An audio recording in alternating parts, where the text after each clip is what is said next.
ಅದಕ್ಕೆ ನೀವು ತುಂಬಾ ಸುಸ್ತಾಗಿದ್ದೀರಾ, ಮನೇಲಿ ಸರಿಯಾಗಿ ಊಟ ತಿಂಡಿ ಮಾಡಲ್ಲ, ಈಗ ಬೇರೆ ತುಂಬಾ ಸುತ್ತಾಡ್ತಾ ಇದ್ದೀರಾ. ದೇಹಕ್ಕೆ ಸುಸ್ತಾಗಿರ್ಬೋದು, ಆದ್ರೆ ಮನಸ್ಸಿಗೆ ಮಾಧವವನ್ನು ಹುಡುಕೋವರೆಗೂ ಸಮಾಧಾನ ಇಲ್ಲ.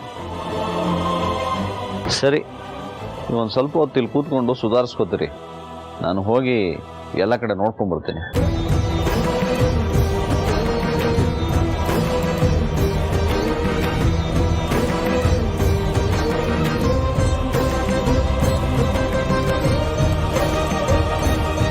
ರಾಧಾ ಅವರು ಶರ್ಮಿಳಾ ಅಂತ ಗೊತ್ತಾದ್ಮೇಲೆ ನನ್ನ ಸಮಸ್ಯೆಗಳಿಗೆ ಪರಿಹಾರ ಸಿಕ್ತು, ಎಲ್ಲ ಪ್ರಶ್ನೆಗಳಿಗೂ ಉತ್ತರ ಸಿಕ್ತು ಅನ್ಕೊಂಡೆ. ಆದ್ರೆ ನೀನು ವೀರನ್ ಕೊಟ್ಟು ಮಾಧವ್ ಅವ್ರನ್ನ ಕಳ್ಕೊಳ್ಳೋ ಹಾಗೆ ಮಾಡಿದೆ. ಯಾಕೆ ನೀನ್ ಈ ತರ ಪದೇ ಪದೇ ಪರೀಕ್ಷೆ ಮಾಡ್ತಾ ಇದೀಯಾ? ಆ ಶಾರ್ವರಿ ಆಟಗಳನ್ನೆಲ್ಲ ಇಷ್ಟು ದಿನ ಸಹಿಸ್ಕೊಂಡಿದ್ದೀನಿ, ಆದ್ರೆ ಈಗ ಸುಮ್ಮನೆ ಇರಲ್ಲ.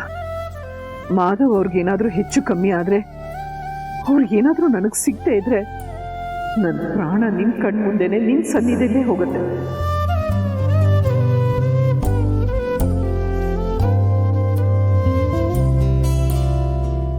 ಜೀವನ ಅಂದಮೇಲೆ ಸುಖ ಕಷ್ಟ ಇದ್ದೇ ಇರುತ್ತೆ. ಹಾಗಂತ ಕಷ್ಟಗಳೇ ಜಾಸ್ತಿ ಆದ್ರೆ ಜೀವನ ಭಾರ ಅನ್ಸುತ್ತೆ.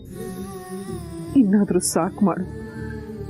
ಇಷ್ಟೆಲ್ಲ ನಡೀತಾ ಇರೋದನ್ನ ನೋಡಿ ಮನೇಲೆಲ್ಲರೂ ದೇವ್ರೇ ಇಲ್ಲ ಅಂತ ಹೇಳ್ತಾ ಇದ್ದಾರೆ. ಆದ್ರೆ ನೀನೇ ಆ ಮಾತನ್ನು ಸುಳ್ಳು ಮಾಡಬೇಕು. ನೀನ್ ನನ್ನ ಜೊತೆ ಇದೆಯಾ?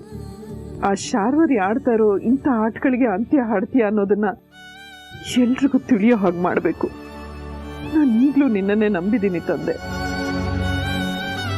ನೀನಿರೋದೇ ನಿಜ ಆದ್ರೆ ನೀನೇ ನನಗೆ ದಾರಿ ತೋರಿಸು. ಕೆಟ್ಟದ್ದನ್ನ ನಾಶ ಮಾಡು, ಒಳ್ಳೆತನನ ಉಳಿಸು.